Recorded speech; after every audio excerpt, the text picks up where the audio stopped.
What's up, everyone? We're back with another edition of Live from Redhook here at the Function House. Tonight, we welcome none other than DJ Xplor. What's up, man? Thanks for having me. Welcome. Fresh off the plane. Thank you guys for having me. I appreciate it. So, I know you for a long time, but I have no idea how you got into this whole DJ game. So why don't you start off by telling us, you're from Brooklyn, we know that, how you got into DJing. Well, we got some time.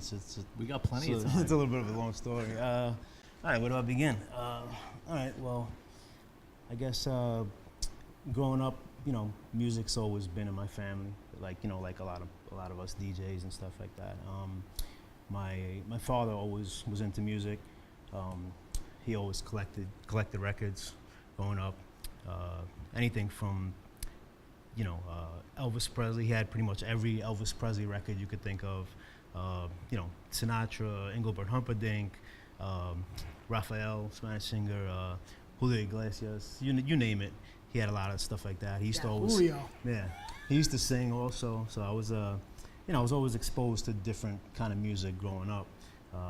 Both my parents always loved music. Both my parents are Hispanic, but they also speak English. So I was always exposed to both sides. You grew up in Brooklyn? Yeah, I grew up in Brooklyn my whole life. I was always exposed to different type of music, from them, and then just growing up, all the stuff that we grew up listening to and stuff like that as well. But it kind of started like I remember my father always had records, so that was always in the house, vinyl, and we always had like he had one turntable, which was like a belt drive. Probably, I think it might have been like a Panasonic belt drive turntable, and this old mixer or whatever. So, I was always exposed to it, but it didn't really become a passion till I got a little older. So I was about maybe, I want to say, around like 11 or 12 years old. My parents had some family friends that we used to go visit, hang out at their house, and they had two older sons, and I was about, say, 12 at the time, and they were about, I want to say, 14, 15, 16, like that. So I'd go there, go hang out with them, and I remember they used to live in Sunset Park, and their room was all the way upstairs, so we always go upstairs, and I'd walk in there, and they had, basketball posters all over the room, and they had, like, I'm talking about crates and crates of records. And this is like the first time I was exposed to seeing. I always knew about records, but I was like, "What? I got so many." Seeing a massive collection. Yeah, there was like so many. What year was this? I'm gonna give away my age now. You always try to catch everyone yeah. like that. Come on, years are important. I want to say this is 46 at the time. This had to be like 91. It's probably a little before that. Yeah. Yeah, I'll say it's about talking about 87 maybe, something like that. Okay. 86, 87, 88 latest. Yeah. So I had a couple of records of my own that were just because back then that was the thing. Like, it was record stores. Anywhere you go, it was a mom and pop. You went to the Wiz and right. bought records. It was a Wiz, a Record Factory, you name it. There was a mom and pop shop everywhere. Right, yeah. So I would buy a record, but it wasn't like I was collecting or anything, until I got acquainted with them. And at the time, like I said, they used to live on 53rd Street. My friends Marcus and Carlos Caballero, their names are. And I would go hang out with them, and they started showing me, like, how to use this stuff. Not really how to DJ, but just pretty much like, here, these are the turntables, this is what this does, this, plays on this side, this plays on that side. But I was always intrigued because they had pretty much every record you could think of, any record that I heard or that I would like to listen to, they had it, which I didn't have. So for me, it was something cool to always go there and see, because... And what was the musical flavor at that time? Was it like freestyle? Was it like... Yeah, they had a lot of freestyle records. They had a lot of just all the old, like, Slick Rick, Run DMC, Big Daddy Kane, all that stuff. And I had maybe a handful. I had a couple of records, because I wasn't really collecting at the time just yet. But to go there, it was awesome. I loved it. So were they actually like doing parties and stuff?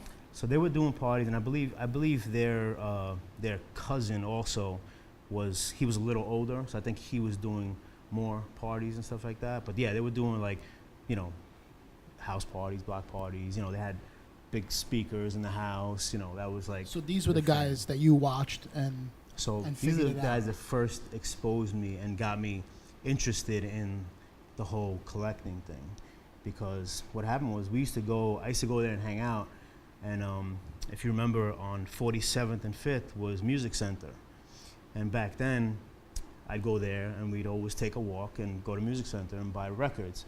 So my parents being at the house, you know, I'm 12 years old, I didn't really have money, but I would ask for, you know, can I get maybe $10 and I can go buy, you know, at the time records back then were $2.49, you know what I mean? And I'm really giving away my age now. I know you were that. I know you walked there. Yeah. Records were, you know, about $2.49, and so I could actually Stone go. Age. Yeah. So I could actually go there and I could buy 4 records, you know, with $10, and maybe I had $1 or 2 in case or whatever. But and that was cool. We'd always go there, and I'm talking about, Kenny Dope used to work there back in that time. So this is kind of give you an idea of how long ago this was, you know. So you know, and that was an experience in itself, just going to Music Center. You know, they had records everywhere. They had, you know, mixtapes and all this, and Todd Terry and all this stuff was out there, you know, and that's how I started getting exposed to that. So, you know, try to bring it up the story a little further on. That's how I started collecting. I'd go on my own, and whatever, I was just out with my parents. If there was a record store, can we go buy something, you know? I'd go buy, you know, even if it was a record or 2 here and there. I just started collecting, and it started becoming a hobby because. So you were just collecting, you weren't DJing yet? I wasn't DJing yet, no. But I just had records because I used to love, you know, that's the whole thing about the new generation, and what they kind of missed out on was that whole experience of actually going to buy a record and you know, searching for the record and just looking at the cover and you know, studying all the information on the record, who produced it, you know, what type of instruments were used on it, things like that. I think one of the best experiences for me was the first time I discovered rock and soul. Right. 'Cause rock and soul had an extensive collection of like everything. Yeah. Mm-hmm. And I remember finding, you know, records that like were being played in the Palladium that you couldn't find anywhere. Right. You were digging in there and Right. finding them. So that was Right. just a great experience. Yeah, so I feel like that's one of the things that a lot of the new generation kind of missed out on, and we're very fortunate that we did experience that, you know. But yeah, so that, you know, that started me with the whole collecting thing, and you know, little by little, I would always ask, you know, I'd ask my parents for money to buy a couple records here and there, and you know, back then there was, you know, you always knew where the record stores were. There was, you know, the Wiz. There was, I think it was Record Factory on 80, right next to the Wiz. There was one on 70th and 13th Avenue. There was a record store. There was one on Staten Island. Then obviously you had, you know, downtown where you had Beat Street. And I'm talking about Beat Street, the first Beat Street, when it was in the 3rd floor, when the record's in 3rd floor up there on the corner. This is before they moved to the new spot downstairs. A lot of people don't know about that store. So, you know, I'd always just go and, you know, do my thing, like buy records here and there. And So fast forward to record collecting. When was the first gig you did? well, When did you start? When did you DJing? start actual DJing, like getting Well, your 1200s, mixer? I started doing before. This is before I even got. I didn't get 1200s till I was about maybe like 16 or so. But I started doing just little local bars, and I would always do house parties, and I'd bring, you know, 2 like belt drive turntables, you know, and I didn't know how to mix. I had no idea. I had 2 turntables. I knew how to set it up, and I had 2 turntables, and I had a mixer, and I just knew how to, you know, songs Fade in, playing, fade out, lower it, and start bringing the volume into the other one, you know, and you know, just fade in, fade out, basically, you know, and that's how I started, just kind of, you know, getting my name in the neighborhood, and just started, you know, doing little things like that, but nothing serious, you know, and it was still just, you know, I didn't have many records at all, you know, but then I started my father actually gave me an opportunity. My father's been working for Citibank for like 30 years. So at the time, he used to work at Kings Highway, Citibank, and there was, I believe it was I want to say Music Factory maybe. Yeah. That was on 15th and like Kings Highway. Yeah. And I used to go with him to work at Citibank, and he'd make me work in the basement, and I'd put all these boxes, like all these filing things, and he'd say, here, put this all in order. And it would take me hours, and I'd sit there the whole day, and they'd give me like petty cash at the end of the day, like $40. And I'd go across the street, Right to Music and I'd blow the whole thing. And I'd walk in there, and I'd come back, he's closing out the bank, I'd blow the whole thing, come back with a bag of records, and he'd be like, you spent all your money? And I'm like, yeah, this is what I bought, And that's when I kind of knew I love doing this, and I still wasn't like I wanted to be a DJ, like that was wanted to be my career or anything, but I loved doing it. I knew I loved the music, and I loved doing that and performing, and still little by little I was just doing the house parties, and I would do, I started doing little things like one of the first things I did in the city was, this is I think Club Deep used to be like Les Poulet or something like that back then. I did like I used to open up, and I still didn't know what I was doing. I was probably terrible doing that. I think Vertigo, like it was just like terrible. I was just an opener, played. Probably got jerked a million times, money wise. That's just how the game was. You were doing back it then. because you love doing it. Right. So. I love doing it, and just continued on. I just kept doing that, and then as the years went on, I started getting a little bit better, like still practicing, but not that good. Then I actually met. This is how I met DP. I used to work in. Me and DP used to work DP1.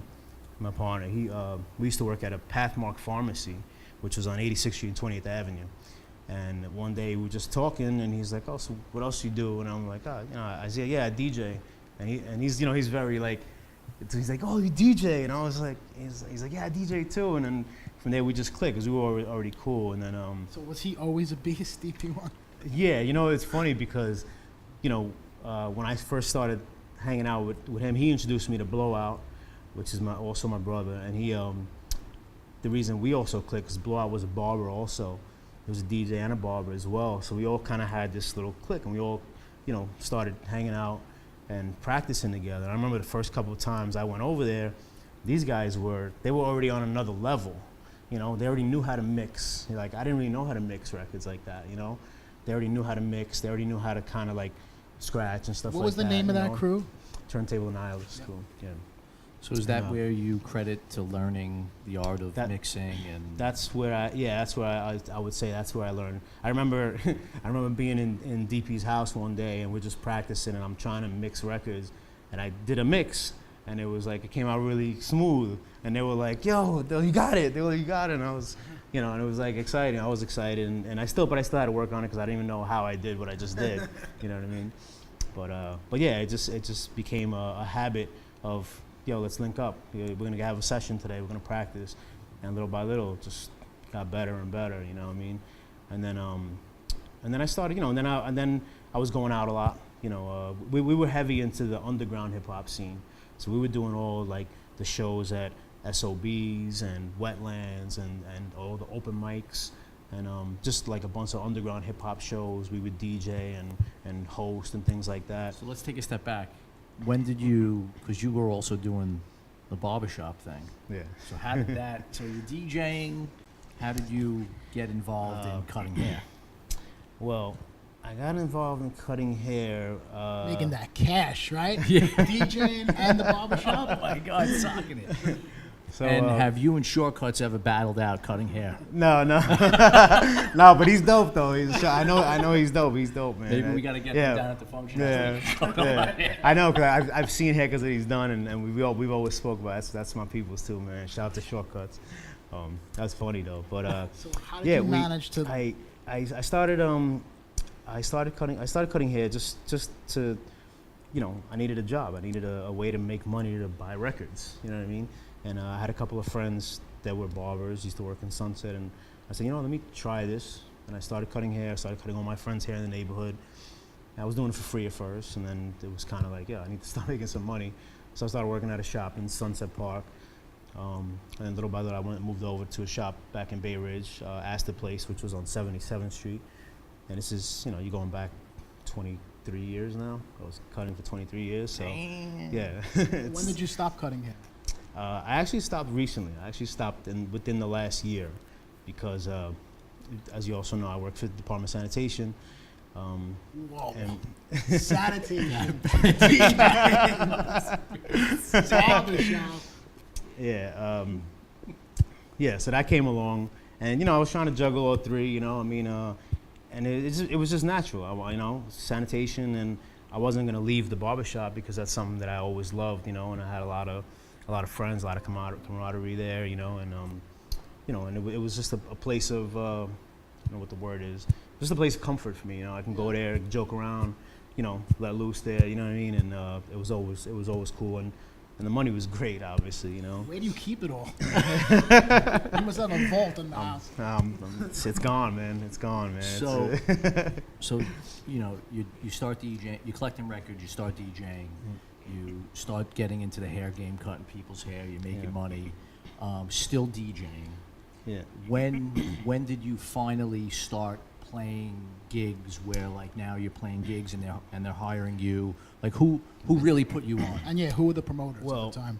Well, I'll tell you one of the main people that I got to give credit to was DJ Xplor, because we used to always go out, you know, and you know, I know you guys from way back then, and I was always out on the scene, and you guys were always DJing, and Xplor was DJing on the scene already, and I was doing stuff, but I wasn't in that scene at all.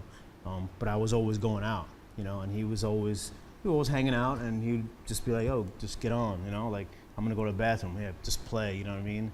And, you know, just being out and just learning, you know, being out all the time, you know what people like to hear, and that's how I started getting my first experience. So I give him a lot of credit for just, you know, showing me love. Shout out to play. Richie. Yeah. I met Big Ben through Casper. Right. At Joe's Pub. Exactly. Yeah. And Casper used to play out a lot. Yeah, He was good. Casper he was out very a lot. good. Yeah, and we used to just always be out and just having fun and playing, and it was, you know, it became that was the passion. You know what I mean? We used to love doing it, and so definitely shout out to him. He gave me a lot of my first experience. And I remember one of the first times I think it was with playing with him. I think it was Deep. And we were in the basement. I'm not sure if it was Deep or if it was before it was Deep. We were playing in the basement. I remember I got on and I was just like, the place was packed, and I was so nervous. And I remember he was making jokes because my hands were shaking while I was trying. You know, I wasn't used to it. You know what I mean? But we still have that joke to this day, the shakes or whatever. You know, yeah. But yeah. So then, like, you know, I was always playing with him. You know, playing out, whatever. But it got to I remember one night, somebody called me because one of my friends was doing a party, and it was a house DJ, and they needed a hip hop DJ. Like, he was playing house, and the crowd it wasn't a house crowd at all. It was a straight hip hop crowd, and they were like dying for somebody to come and play. So I shot over. They called me. I shot over there, and this at the time was like Eric Solar, Eric and Luck, Sammy Soto, Fred Coolout, Eric Virgil, like all those guys were doing this party. And I came in and I did my thing, and they loved it. And ever since then, they started just hiring me to do all their parties they were doing. You know what I mean? Sammy Soto, all those guys. And from there, I just, like, little by little, they would just put me on, and it just took off. You know, and it got to a point where I was working, you know, 4 or 5 nights a week with them, and it was good. I was just nonstop, just getting busy, you know. And then, you know, I had that whole run, and That was a good time in the scene. Yeah, that was a good time. They were doing all the hot spots. Yeah, they were doing all the hot spots, and it was fun. It was fun. The money was good, and the parties were good, you know, and it was just a good time, you know. And then, but then I also, you know, I was also trying to expand, because then at that time was also when people were traveling a lot. People were doing the Atlantic City, Vegas, you know, all that stuff started coming around, later down the line or whatever. So, you know, I was always trying to expand and try to become, more, So trying did to. you get to go play and travel and do some of those Yeah, I traveled a little bit. Yeah, I did a little bit of traveling. I had a couple residencies, like like Atlantic City. I used to be a resident at the pool, Harris Pool. I did Providence a lot. I've done Miami a bunch of times. I've played a couple different states out. Did you ever have any management? Did anybody ever manage you? No. Well, yeah. You know what? I had a manager or two here and there, but nothing that I was really content with, or not really the direction I wanted to go in. I just kind of felt better like me doing it my own, because I felt in a way some managers, it's you can't when you have certain relationships with people.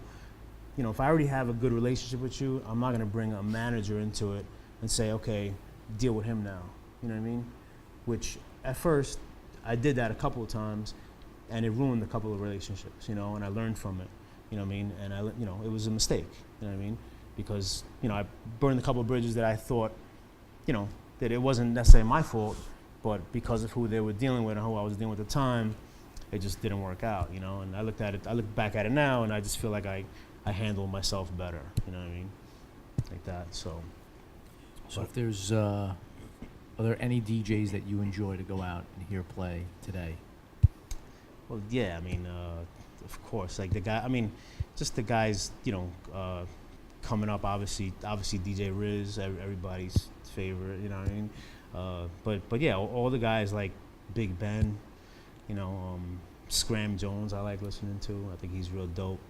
And then obviously, just coming up and listening to a bunch of DJs, obviously the DJ AMs and a bunch of other, DJs coming up. But listen, even on the radio, like just growing up listening to Stretch and Bobito, Riz on the radio, Flex, Red Alert, all those guys, were definitely influences as well, So if the DJ Xplor of today was able to go back 20 years and give advice to the DJ Xplor of 20 years ago, what would you tell him? Oh man, As a tough question. DJ. That's a tough question. I don't know. This light just got stronger. Yeah, It's hotter now. yeah, it's hot in here. Wow. We've been working yeah. on some good questions. Yeah. No, look, I don't regret anything. You know what I mean? I don't know if I would do anything necessarily different. Maybe I'd, I don't know, maybe I'd push even more. Just, maybe I just push even harder than I was, like looking back at it now, which I thought was maybe, doing as much as you can, maybe looking at the way things are now and the whole just technology and social media, maybe I would have got on it even sooner and maybe even pushed harder back then, you know what I'm saying? But Well, I think what's pretty cool about your career is it was like an organically grown thing. You know what I'm saying? Mm-hmm. Like the way it just progressed from buying records, being inspired by your parents' musical genes. Mm-hmm. It was just a nice progressive path. Yeah, I'm definitely grateful for that, because like I said before, I feel like a lot of the, and I'm not taking nothing away from the new generation. I support a lot of these young dudes too, but I feel like a lot of them missed out on that experience, and that's, I feel that makes you, appreciate just the game as a whole, and just appreciate music in general, like I wouldn't trade it for the world, like trading, the whole way I came up, collecting records, all of that, like I wouldn't trade it for Carrying the world. crates, you wouldn't trade that? Maybe that I would leave in the past, but even that was an experience in itself, you know what I mean? You guys know, like you've carried crates up ladders to get to booths that were, I'm talking about a ladder that's like on the wall type of, you know what I mean? Like crazy, and What do you think about the vinyl craze that's happening right now with vinyl coming back and people actually buying vinyl, collecting vinyl? Yeah, it's cool. It's cool. It's cool. I don't. Yeah, You're not I going don't to see start anything buying wrong with it. records again, are you? No. I think I have way more than I need. You know what I mean? Yeah. Every once in a while, like I still go. Like I still go to shops. Like and I'll still dig through stuff, and every once in a while, like I'll see some. Oh, you know what? This is a record I always wanted and I didn't have, and I'll pick it up here and there. But I don't really like go out and say, all right, I'm going record shopping today, you know. But it's cool. I mean, you know, there's I see them reprinting a lot of stuff, and there's a lot of, you know, every once in a while I'll buy like an album that I like of something new, like J. Cole, Forest Hills Drive, for example. I'd buy that on vinyl just because I feel like that's the classic album. It's just something that I want to have, you know. Like I have in you know, in my house I have a wall that I have a bunch of, you know, albums that I love framed, and I have them just hanging. You know what I mean? So that's one of the albums that I would, you know, just put there. You know what I mean? Sure. So did you put something special together for tonight's set? Not necessarily. I mean, I have, you know, I just kind of probably just gonna play just stuff that I liked growing up, and, you know, some music that definitely inspired me. But yeah, not like a specific set. I'm gonna try to touch a little bit of, you know, a little bit of everything, and just see how it goes. You know. Cool. Well, we appreciate you coming down. I appreciate. Thanks for coming, bro. I appreciate you having me. It's a We're great gonna take a 2-minute opportunity. break. We're gonna get Xplor up on the decks. Appreciate it.